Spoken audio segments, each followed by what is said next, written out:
Sa ngayon, itong Magnolia Chicken Templado, ayon doon sa mga lumalabas na reports, ay ready na raw dito sa magiging major move nitong si LA Tenorio.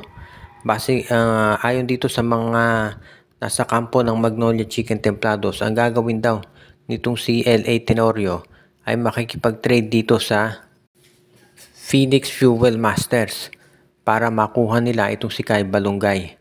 Parang yan daw ang binabalak ngayon nitong si LA Tenorio para magsimula na yung rebuilding ng Magnolia. So unang-una niya gagawin ay kukunin daw to si Kai Balungay mula dito sa Phoenix Fuel Masters at ang magiging kapalit niya na itong si Joseph Eriobo.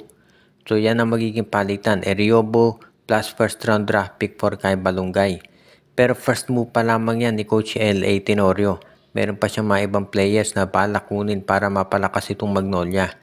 Ang unang-unang gustong gawin ni Tenorio, masiguro na si Xavier Lucero pipirma ng kontrata dito sa Magnolia. Kapag na-secure na nila ito si Lucero, mukhang ang mangyayari naman susunod ay itong si Kai Balungay ang kanilang kukunin.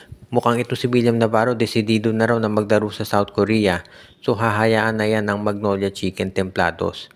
So sa ngayon, posible na mangyari dito kapag itong si Xavier Lucero ay nakuha na o na-secure na ng Magnolia, ayun, itutuloy na nila yung deal para makakuha ito si Kai Balungay. Kasi itong si Kai Balungay, pwede yung maging center plus pwede rin niya maging forward. Kaya yung versatility nito, yan ang hinahanap talaga ni Coach LA Tenorio. At dito natin talaga masasabi na magiging isa sa mga top options ngayon ng Magnolia Chicken Templados ay yung kanilang mabilis na pagtakbo, yung speed nila. Dahil syempre, kayang-kaya nilang gawin yan lalo na at bumabata yung kanilang lineup. At yan talaga plano ni Coach LA ngayon. Pero hindi lang Magnolia Chicken Templados na nagpe-prepare, kung hindi maski na itong Converge Fiber Xers daw ay nagre-ready dito sa gagawin nila na matinding pagbabago ng kanilang lineup. Alam naman natin na itong Converge Fiber Xers ngayon ay isa doon sa mga teams na ang balita ay nag-i-struggle dahil dito sa kanilang, alam na natin yung problema dito kay Mikey Williams. Pero ito raw Converge talaga ngayon ay gustong gumawa ng paraan para magkaroon sila ng mas matindi at sabihin nating mas maayos na kampanya para sa darating na season. Unang-una daw ang gustong gawin nitong Converge Fiber Xers ay makuha nitong si Aaron Black mula dito sa Converge o dito sa Meralco Bolts. Dahil sa ngayon alam natin nangangailangan ng isang point guard itong Converge Fiber Xers dahil nga nawala si Jordan Heading. Ang nakikita nilang isang solusyon dyan ay ma-acquire ang serbisyo nitong si Aaron Black na maganda naman ang pinapakita sa Meralco.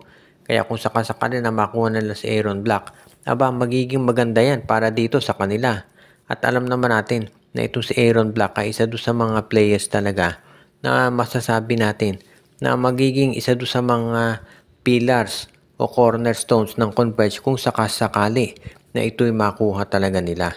Kaya nga sa ngayon, dito rin talaga natin masasabi na itong Converge Fiber Xers ay magiging seryoso na dito sa gagawin nilang action ngayon.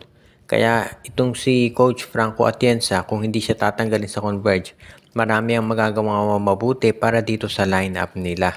Kaya nga hindi talaga siguro magiging isa ng problema ngayon itong Converge Fiber Xers. As it is, alam natin na itong Converge kinakailangan talaga na maging isa doon sa mga maayos ang teams dahil malakas yung pressure sa kanila na manalo talaga ng kampyonato.